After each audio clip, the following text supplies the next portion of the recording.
We seem to be heading to war with Iran. Certainly the Biden administration is pushing us in that direction. What's new and interesting and ominous is that very few Republicans, the opposition party, are pushing back. Instead, some of the party's leaders are encouraging it. Here, for example, is Senator Lindsey Graham of South Carolina from last weekend on NBC. You said this week that the only way to keep the war from escalating is to hold Iran accountable, part of what you're talking about now, and that it might mean bombing their oil refineries. Have you had any discussions with the Biden administration about this? A bit. Here's my message. If Hezbollah, which is a proxy of Iran, launches a massive attack on Israel, I will consider that a threat to the state of Israel, existential in nature. I will introduce a resolution in the United States Senate to allow military action by the United States in conjunction with Israel to knock Iran out of the oil business. Iran, if you escalate this war, we're coming for you. Are you effectively poised to declare war on Iran? That's very strong language. I am poised to use military force to destroy the source of funding for Hamas and Hezbollah. No, that's Lindsey Graham. Few others in the Republican Party will be that open about their intentions, but very few disagree with him. Certainly not in private. They agree. So what would war with Iran mean? Well, it's hard to know because virtually no one who's talking about it in public is operating from a deep interest in America's interest. Is this good for us or is it not? Former Colonel Douglas Macgregor is the CEO of Our Country, Our Choice, and one of the first people we turn to for analysis of events like this because he is interested in what happens to the United States. He joins us now. Doug, thank you for coming on. Do you think that we are moving toward war with Iran? Yes, I do. And it looks like the chosen destination is indeed Armageddon. There doesn't seem to be any real appreciation for the implications for us and frankly, for Europe and the world, as well as the Middle East, of such action. You know, take for an example, just on the economic side, about 20% of the world's oil passes through the Straits of Hormuz every month. Probably 25% of liquefied natural gas. And you're talking about shutting down 2 to 3 million barrels a day of oil from Iran. This entire region is involved in the war. This is not an Iranian monopoly by any stretch of the imagination. But the point is that when we're looking at 10-year Treasury yields up over 5%, and people are increasingly convinced that the Fed has lost control, the economic side of the house is catastrophe. Then when you look at the military side, you have to look at the arsenal of missiles that Iran possesses. And they can reach out 1,200 miles with great precision, very high explosive conventional warheads that would do enormous damage, destroying whole city blocks in places like Haifa, Tel Aviv, even Jerusalem, though I doubt they would attack Jerusalem. The bottom line is that we need to think this through, and everyone right now is emoting. There is no thinking anywhere. So what would happen to the United States if we followed Senator Graham's advice and just began bombing critical infrastructure in Iran? Like what would happen then? Well, all of the bases that we have in Iraq and Syria, unfortunately, where we still have over 1,000 Americans, all of those would be targeted. And this time, they would target them accurately, and this destruction would be wholesale. I would expect trouble here at home and in the United States because of the open border. Hezbollah has a very large operation in Mexico. There are no doubt many Hezbollah agents inside the United States. We can only begin to imagine the kind of trouble they could cause. The missile and space program in Iran is very advanced, as is their cyber warfare capability.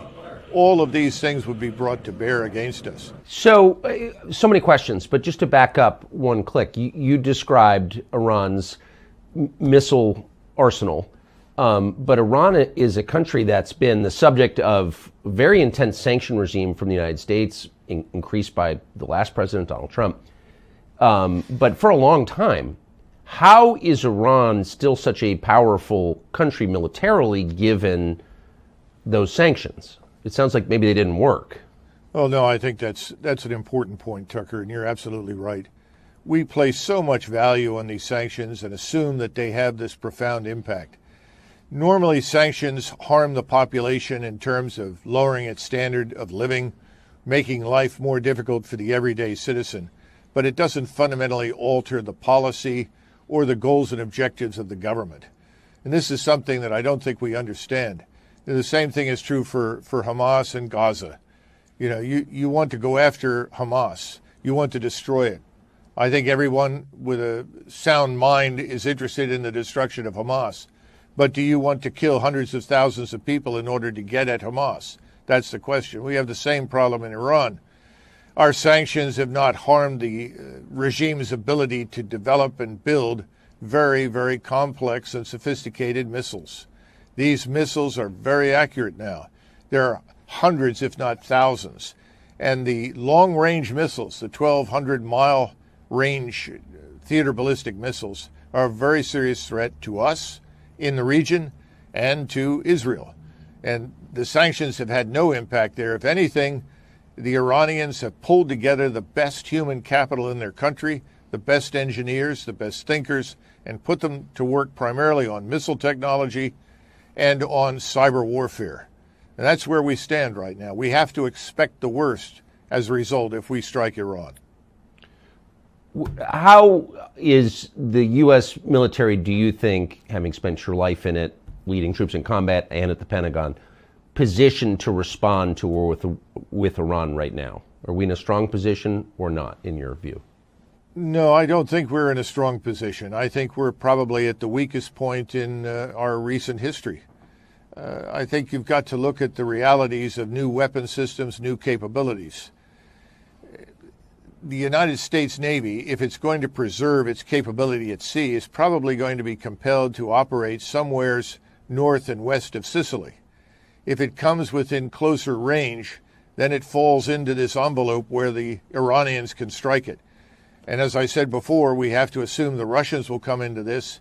Once you move into the eastern Mediterranean, you are vulnerable to the Kinshal missiles and other missiles, cruise missiles and hypersonic missiles that the Russians have. This makes it very difficult to fly strikes in support of the Israeli Defense Force against Hezbollah, because now you're flying a very long distance. You deliver your ordnance, you have to land in Israel in order to refuel. Israel is going to operate under a hail, if not a rainstorm, of missiles and rockets, making it very, very dangerous to do so. So our naval power, while substantial, may not have the desired impact on the ground that we would like. And then finally, we have no real army anymore. The army is down to perhaps, 450,000. How much of that is ready to fight is open to debate. Much of it is sitting in Eastern Europe right now. We don't have the means to rapidly ship a large force of 80 to 100,000 troops on the ground into the region, which means that we're reliant on special forces and right now 2,000 Marines and perhaps 2,000 special forces and special operations forces.